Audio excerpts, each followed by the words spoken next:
भूकंप से कांपी 3 देशों की धरती। बिहार में 17 सेकंड तक महसूस हुए झटके। असम और सिक्किम में भी असर। देश के कई राज्यों सहित नेपाल, चीन से लेकर तिब्बत तक मंगलवार तड़के भूकंप के तेज झटके महसूस हुए।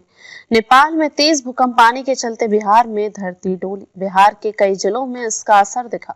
बिहार के पटना, मुजफ्फरपुर, समस्तीपुर, मोतिहारी, बेगूसराय, मुंगेर, शिवहर और सारण में भूकंप के झटके महसूस किए गए।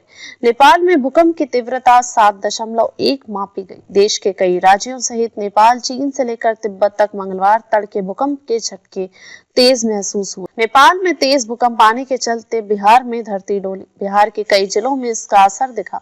बिहार के पटना, मुजफ्फरपुर, समस्तीपुर, मोतिहारी, बेगूसराय, मुंगेर, शिवहर और सारण में भूकंप के झटके महसूस किए गए। नेपाल में भूकंप की तीव्रता 7.1 मापी गई। भूकंप का केंद्र चीन के कंट्रोल वाले तिब्बत में था। तिब्बत था भूकंप का केंद्र। यूनाइटेड स्टेट्स जियोलॉजिकल सर्वे यूएसजीएस के अनुसार भूकंप तिब्बत के शिजांग में रहा।